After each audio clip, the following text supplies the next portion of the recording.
All right, I'll give everybody a minute to get settled. We don't need to look at me. That's crazy. Nicole was so good. Good job. Great job. You will find, though, that my energy is the complete opposite. She's so calm and chill, and her slides are so clean and simple, and I'm like the complete other way. So I love the fact that we partner and back each other up in this, because I think we all bring different styles and personalities to how we care for ourselves. Some people can just get small and quiet and intentional, and some of us just have to keep acting out in different ways and changing the ways that, hi, good to see you, and try to build in responses in our very busy, very active, very out kind of lives. So if I had more time with you, I'd want to definitely spend more time hearing from you, but within 45 minutes, I'll have some pop-outs and just ask you to participate a little bit, but if you want to have deeper one-on-one conversations, you'll have my information as well. I do often, at times, talk a lot about my own personal experience as a way to reinforce ideas and concepts. So you'll hear a little bit more about me than you probably want to know, but again, just my style. And then if you have to bounce out early, or you end up thinking this session is not quite for me, I just want you to know all of our resources are up here on the front table, so you could take it and kind of peruse it at your own leisure.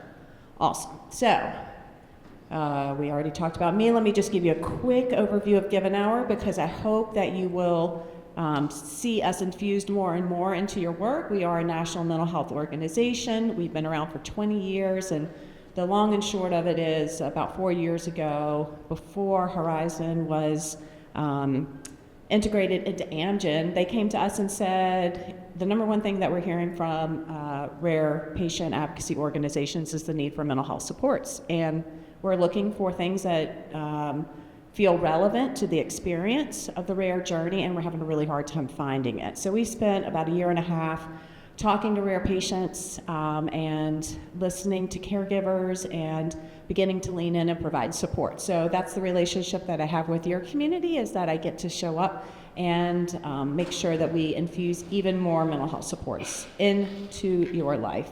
Even though y'all are so lucky, as you know, you have Kat as your director. I mean, having an MSW on staff is a blessing, and she does such a fantastic job. All right, so I'm just gonna ask a couple of people. I'm gonna come around with the microphone and I'm gonna put you on the spot, but I know some of you, so it's okay. I think that this question around how do you decompress tells me a lot about your sense of self-care. So, I'm Julie Wells, I'm from North Carolina, if you could not hear it in my voice.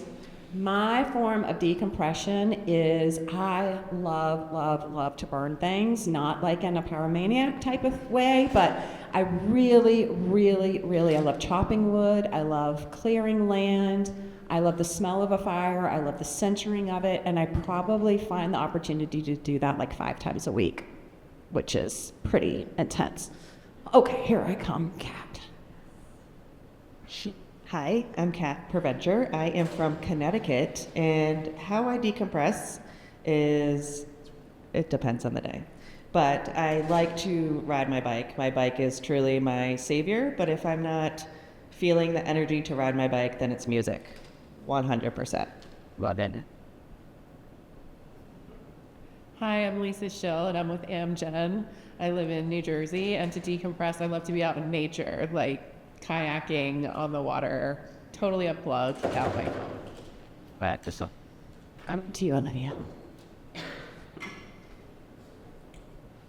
I'm Olivia Ziden. I'm with Mission Cure. I'm from LA originally. I would say my way to decompress would probably be to take like at least a 30-minute walk, just a long walk. If I could get that in every day, would, be perfect. Remember it. My girlfriends call it their hot girl walk. Do you call it your hot girl walk? Sometimes it adds a little spice to it, doesn't it? I love that. I'm Alicia Hodges. I'm from Atlanta, Georgia. My sister Sabrina. I decompress by cleaning a closet, or just stop and put the music on and dance to Missy Elliott or Usher. Yes, occasionally Bruno Mars. Yeah.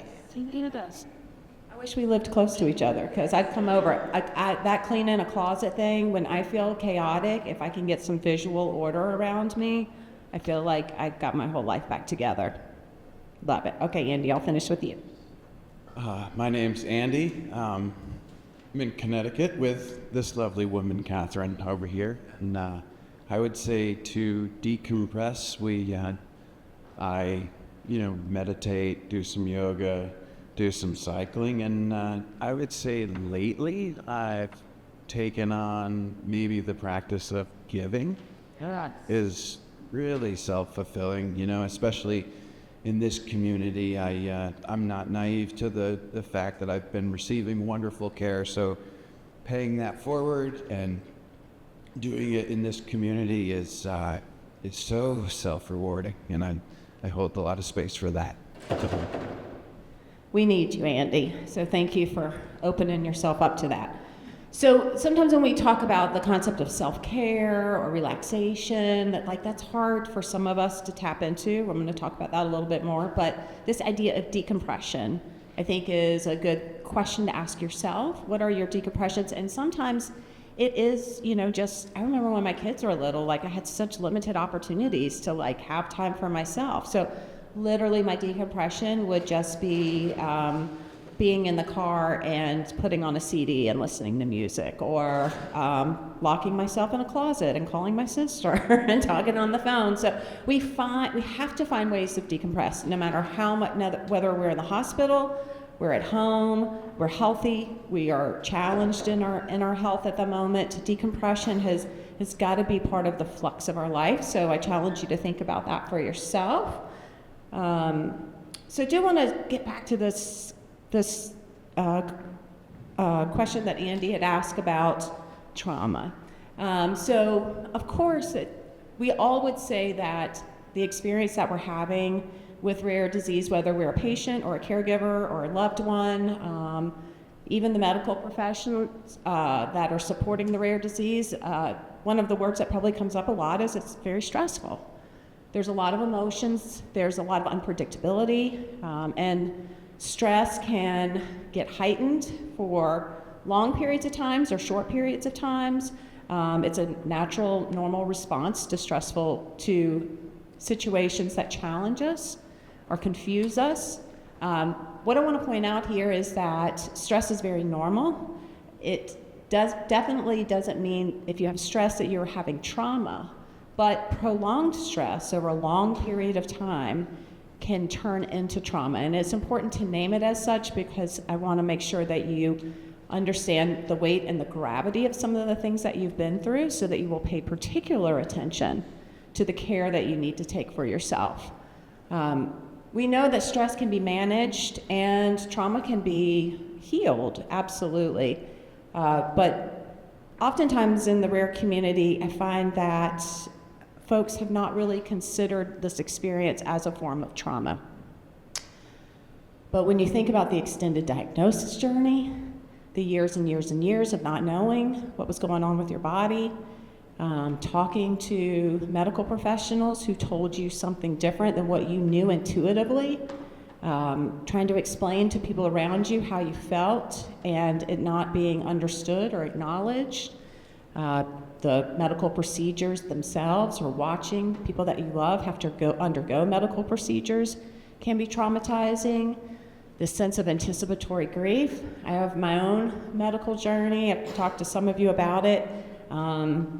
Just this quandary I felt like I was in of, I've been told that I didn't do anything to cause it. There's nothing I can do to cure it. Does that mean I'm sick forever? Does that mean I ignore it? Am I being irresponsible if I do? Should I start planning my kids' future without me? And then the chronic stress from the constant vigilance. We feel so much responsibility for our health and our wellness because we're connected to so many people. And I know when I make bad decisions for my body, that's not just a bad decision for me. Sometimes I feel very selfish because the people around me who I expect to support me also going to have to feel the effects of if I don't take my medication, if I don't see my doctor in a regular way, if I don't take the recommendations, if I choose not to do those things, then my actions impact other people in a much bigger way.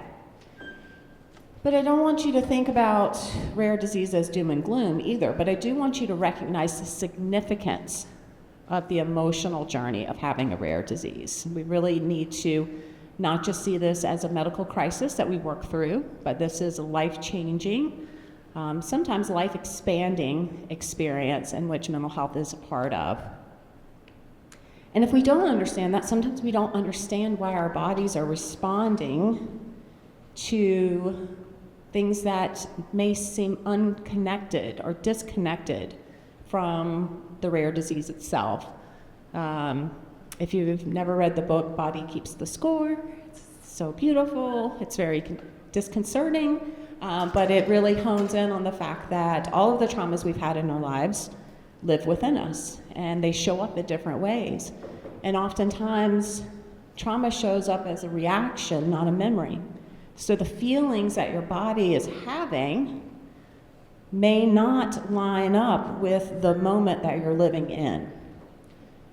Trauma can come out in your body through just ways in which your body is responding. So for instance, for me, getting your blood drawn isn't a big deal. All of us have to have it happen. It doesn't hurt that bad. If I am going to a wellness check at my doctor and I know that it's going to be time for them to check my blood, I will start to have chronic stress going into that. I have to tell people that draw my blood that I'm going to have a panic attack in the moment. Just like, get prepared. It's nothing about you. Like, my body is going to go into full panic mode right now. I'm going to cry. I have to tell them I'm not going to pass out because medical people freak out if you pass out in front of them. But I have to tell them, this moment is not that scary for me. And I'm not having emotions that feel scary to me right now. But I have all of this history of being woken up in the middle of the night and poked and poked and poked. And before that, I have the trauma of seeing my grandmother dying with needles all in her. Like, there's a lot of other things that are happening right now in this moment that aren't about this moment. And over the years, I've definitely learned to try to connect my mind to my body a little bit, because a lot of times I would be feeling things, but I'd be outside in my yard working, and I'm like, wow, why am I having this whoosh of panic all of a sudden? Why do I feel like my heart is palpitating? Why am I starting to sweat? Why am I starting to have these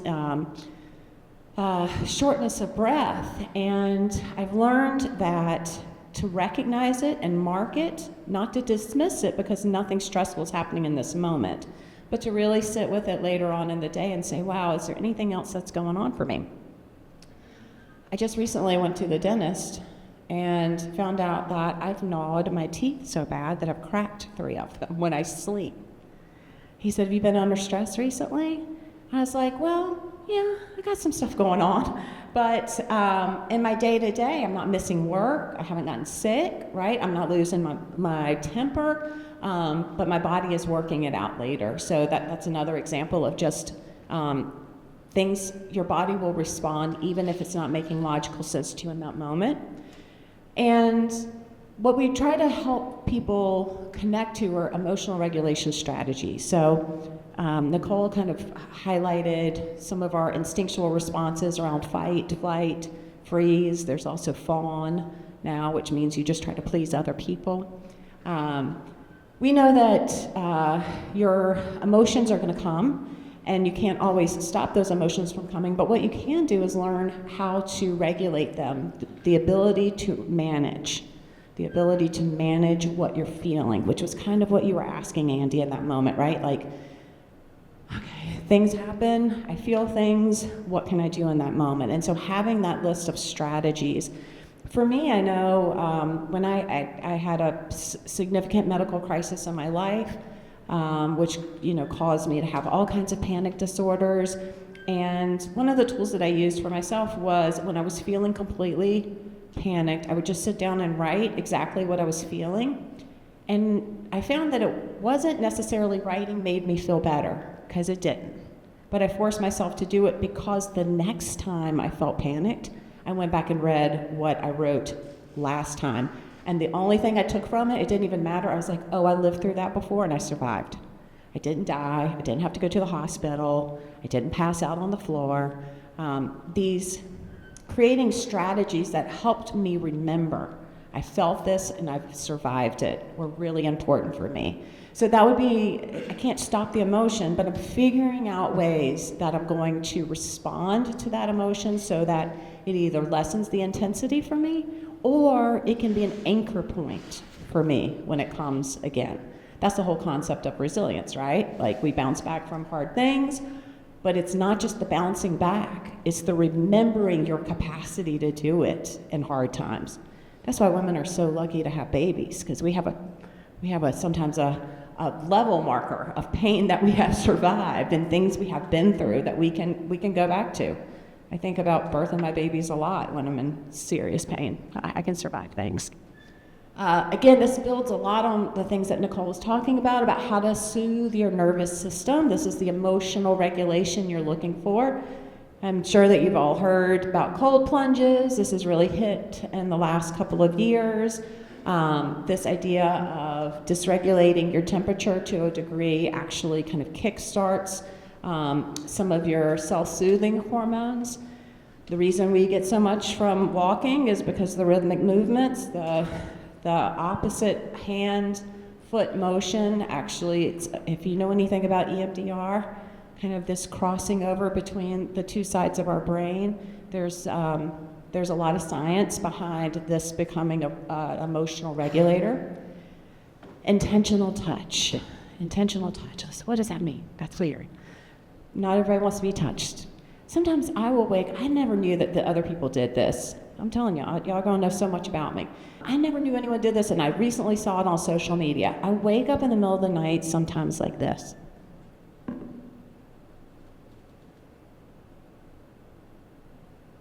Have I ever seen anyone do that before? Yeah. So I learned, like when I saw that, I was like, I do that all the time. Raising your arms above your head helps to lower your heart rate.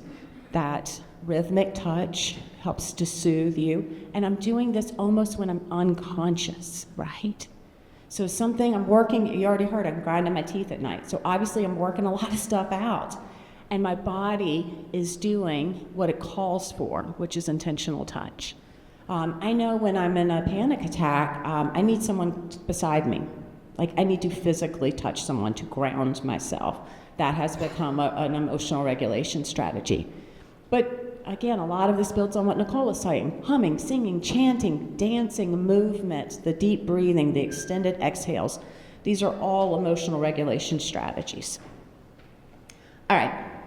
When I first came to Give an Hour and I was introduced to these 5 signs, again, totally being honest, I was like, wait a minute, you want me to teach emojis? Like, what are we doing?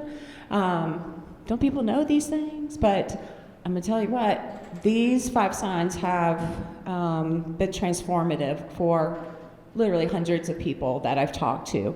These are signs that we say that everyone should know about themselves and about others, because part of understanding how to care for yourself is going to be step 1. The other step is going to be having to care for the people around you too. So whether you're a patient or you're a caregiver, you are in community with other people. You're also a parent, you're also an employee, you're a son, you're a daughter, you're a friend, you're a teacher, you're a mentor. So understanding these 5 signs of folks who might be struggling, I think are incredibly important for yourself and for your love and care for others.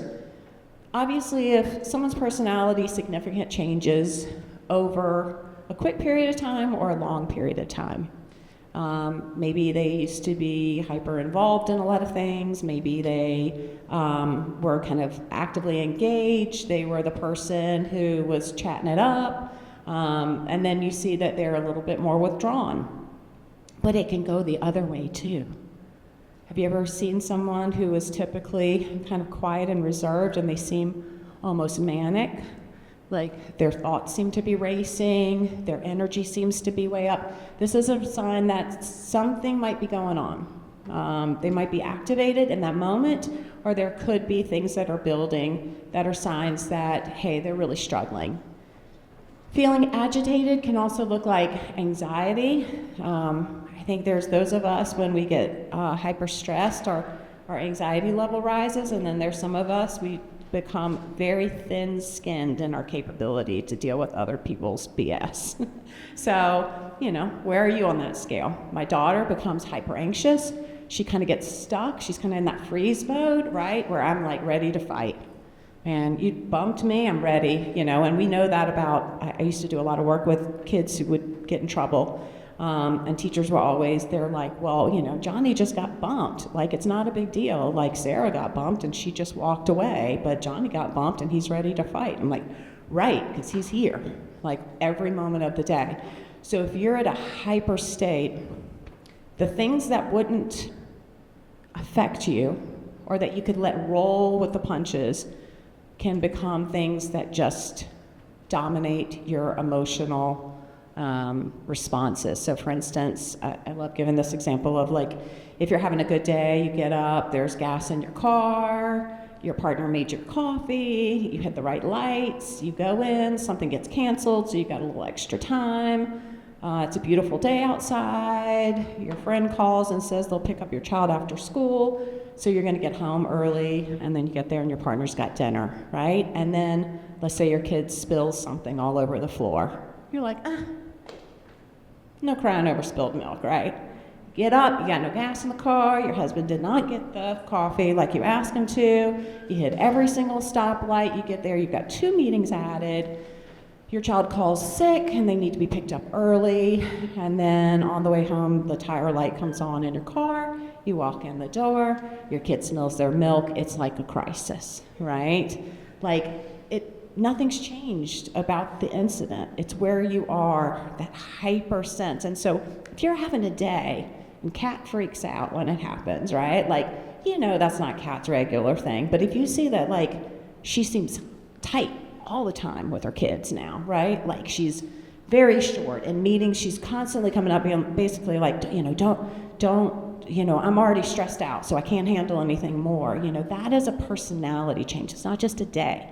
That's a chronic thing that really requires you to sit down and say, hey, let's check in. What's up? I've noticed. That's a key phrase, I noticed. Withdrawn. Now, this is not to mistake that there are some of us, usually not me, but some of us that feel more comfortable with smaller circles of support. But if someone seems to be really actively withdrawing from community or from the activities or from their decompression methods or from participating, I just got on your community portal today. Great job on your app. I'm so impressed with y'all. I would imagine if you saw someone who was kind of active in your community and then all of a sudden you don't see them posting for a while, I'd be like, whoa, what's up?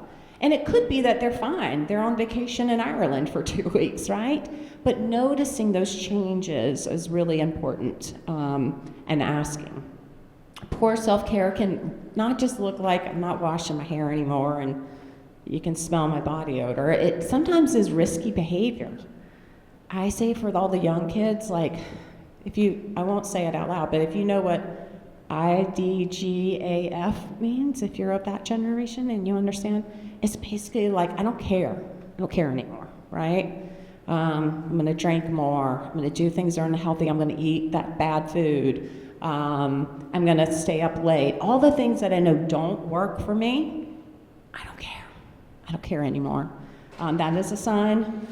Feeling hopeless. Hope is the marker, we believe, of mental health.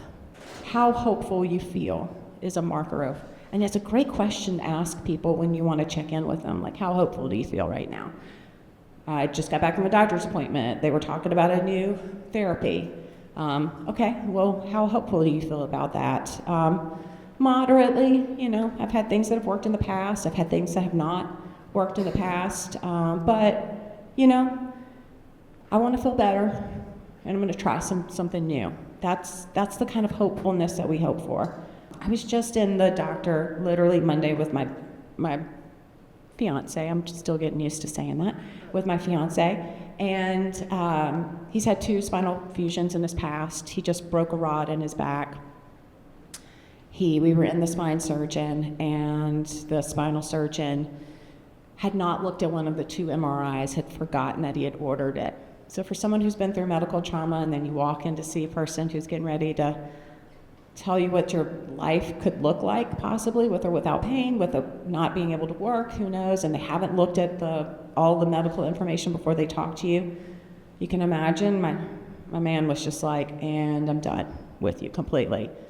And the doctor was trying to say, like, well, you have all these options, and you can do undoing this, and my man was like, yeah, no, that's cool. I'm just gonna go back to work. Maybe I'll just break my back completely, and then someone will pay attention to what I'm saying. Like, his hopefulness plummeted, right in front of my eyes. And I also was trying to navigate that because I was like, please don't piss off this doctor. It took us forever to get in to see the spine surgeon.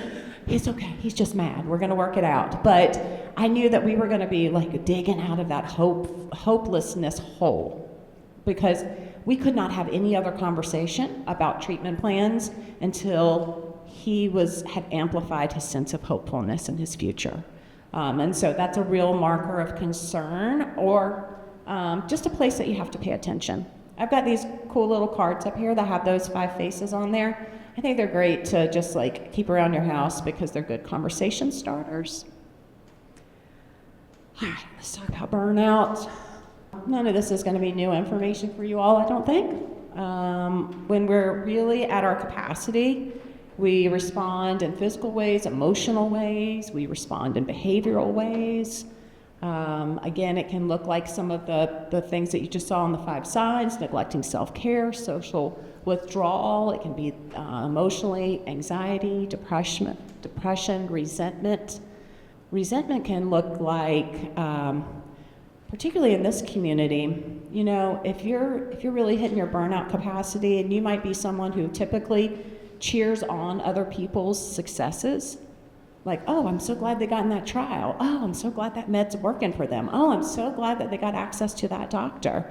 When you're really burnt out, you can feel a little less happy for other people and a little bit more frustrated about your own journey. So that's a sign too. If that's not typically how you respond, then that's a good sign to. And then, as we said, like physical burnout. I know all my teeth grinding is coming from all my stress around, will my partner be able to work again? Am I a sole provider? Is he going to be able to walk? Like, all of those things are coming out. So if you start to have multiple signs, it is a good moment to say, I need to reevaluate. And this is where we start to talk about, how am I caring for myself? I actually hate the term self-care because I think it's a term of privilege. I think that there's a lot of times that we are told to do self-care things like take a walk, or take a bath, go get your nails done, or go out to eat. And not all of us have the privilege to do those things. Maybe you don't live in a neighborhood that's safe enough to walk around in. Maybe you don't have a bathtub. Maybe it's not clean enough for you to get in. Maybe you don't have extra money to go out and do a special meal, right? So if I think about this self-care as some type of like othering, or if I think about it as the way in which I hear it promoted in social media, or I've heard it talked about before, and I don't immediately relate to the activities that are being displayed as self-care, I can start to distance myself from the concept of self-care. Instead, I like to call it self-preservation. And I believe that there's a different connotation to self-preservation. Self-care feels like choice. Like, it'd be nice if you, how lovely it would be. This is your day to go do your mom thing, or your dad thing, or your kid thing, or whatever it is. Self-preservation is like, this has to happen so that we move forward. Like, things are gonna go south if this doesn't happen. So, self-care to me is like paying extra on your mortgage. Self-preservation is like paying your mortgage, right? Like just paying your mortgage. That it's not a choice. It's not something. It's what I need to do. Then the self-care feels extra. And then I know a lot of us, and I definitely do it too, feel like we have to earn it. We don't treat it as a practice. We kind of treat it, we don't treat it like a strategy. We kind of treat it like something that we're going to put on our calendar and it's going to do. And oftentimes, many of us only stop and think about this when we're exhibiting those 5 signs. Someone's told us we're emotionally dysregulated, and then it's like, okay, I'm at a breaking point. You need to go to the beach for the weekend, or you need to go and see your friends, or you need to take a couple of days off and go bike riding. The problem with that, as I'm sure many of y'all have felt before you went on vacation, how many of y'all get exhausted before you go on vacation because you're working so hard to deserve the vacation? Yes, I am.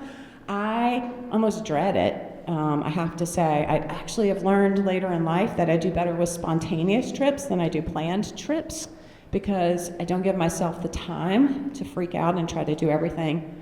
Like, I will try to paint a porch before I go on vacation, like crazy stuff, like, because I feel like I'm trying to earn my right to slow down. I love this question. Am I managing my energy and capacity the way I manage other types of resources?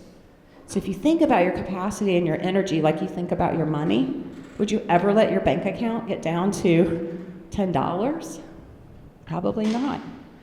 When you think about driving a car, a lot of times, you know, we try to not make the mistake of, you know, getting down to almost empty before we go and get gas.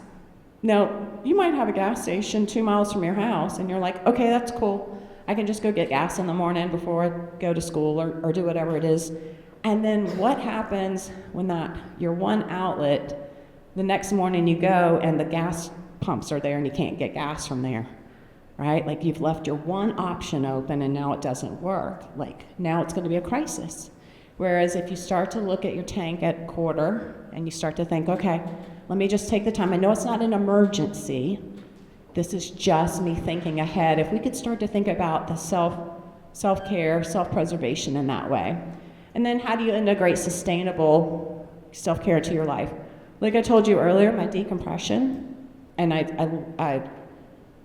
there's nothing more that I love more than being in my backyard and just tweedling around. You know how I can do that? Because all I got to do is walk outside. That's it. I don't have to get in my car and drive. I change clothes, I put my hair in pigtails, but that's all I got to do to go outside and take advantage of my strategy. I learned that for myself about yoga years ago. Like, I loved being taught by a teacher. And the reality that I was going to change locations to go do it was like -12, and then pay $15 on top of it when I could just put it in and like do my yoga practice at home. Yoga is the thing that worked. Going to a studio was the thing that did not work for me. So how do you create those practices in the most seamless way possible? And then these are pretty standardized forms of self-care. There's physical, mental, emotional, nutritional, spiritual, financial. And it's a nice moment to reflect back and like, which of these areas of life do you practice self-care? So for myself, which is weird, but for me, like, financial self-care is a big form for me. Just like you were talking about the closet, sometimes when I feel out of control, I'm like, I want to do my bills, right? And then I'm like, oh, okay, I'm going to pay $50 extra. Like, these little tiny things I do with my finances make me feel safe. They make me feel in control. They make me feel responsible. I feel a lot of self-value and self-worth at the fact that I take care of myself in that way. So when my partner has this accident and he can't work anymore, I've lost my sense of financial control. I'm like, it's so uncomfortable for me to just like watch the money go and not be able to control that. So it's important that I have other forms of self-care because we can't always lean into that one practice.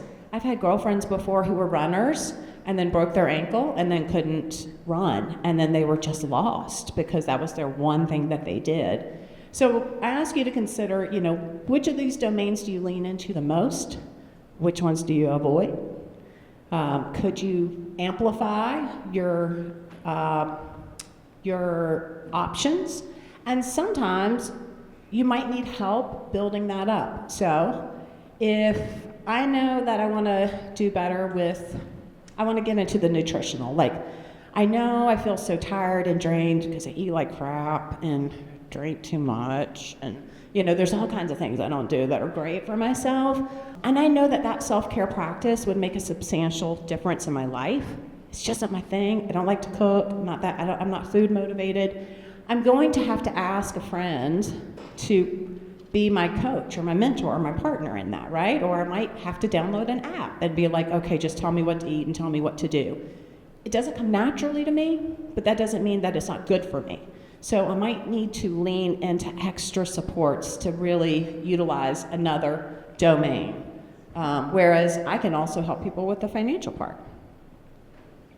Self-care checklist, a lot of stuff that you've heard before. Really want to say celebrate the small wins to remind yourself of your strength and your resilience. And it's really hard if we believe that we can only celebrate ourselves when we do something tremendous. And every single morning I get up and I go to my kitchen. I work from home if I'm not on the road. I go to my kitchen and I do my dishes and I fold the laundry from last night and I start my coffee and I take my recycling out and I clean my counters off and I set my computer up and I sit down and I turn it on at 7 a.m. and every single time I say, you did a good job. I did a good job. Look at me. I got no dishes in my sink. My laundry's done. It's 7 a.m. and I'm ready to rock. Of course, I'm blessed. I don't have anybody else in my house except for my man who need me. So parents, I'm so sorry. That may not be your journey. But really, just going to bed at the end of the night and have all the laundry done can feel like, wow, I did that. Paying your bills. That feels really good. Like acknowledging that. Calling a friend back. For me, sometimes that's hard. Like I live in such a big community of people that I love and care for. I can feel a lot of pressure sometimes staying in connection with folks. So sometimes just calling someone back, I'm like, good on you, Julie Wells. You did a great job. All right. So last couple of things I want to just highlight. Then I'm happy to take questions if we have time. I haven't really been watching the time, so I guess someone would just tell me to get off the stage if I went past it. But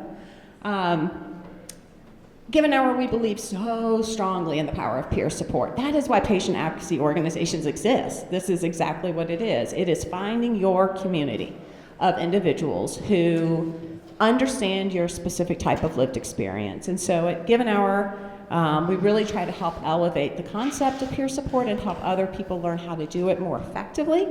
We want to continue to help the IgG community through Kat and her efforts to create programs to be able to make sure that each of you have access to peers who can support your journey as well. All kinds of benefits and values to peer support. And I do want you to know that we are having several different trainings to help people understand the value of peer support. If you want to be someone who supports others in more effective ways, I've got flyers up here. Also have tons of resources on our website and some of those printed out here as well. One of the resources that I don't have on the slide, but I want to just drop for you right now is that we have over, and please, I need at least like 10 of y'all to do my survey, please. So I can prove that I came to Atlanta when I got on the stage. Thank you.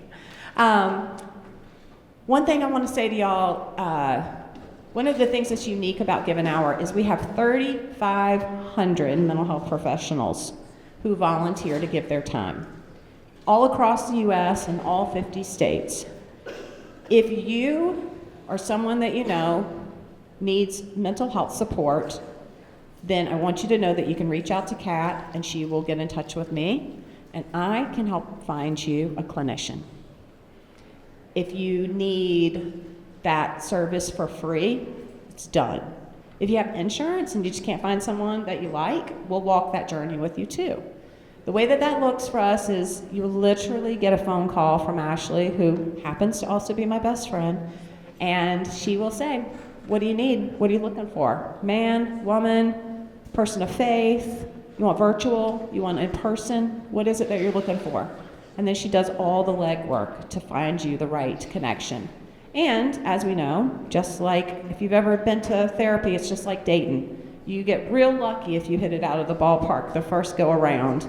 So even if we match you with someone and you would like to change that up, we will continue on that journey with you as well. I'll be hanging out here for a while. Come grab me if you have questions. I appreciate your time. Thank you.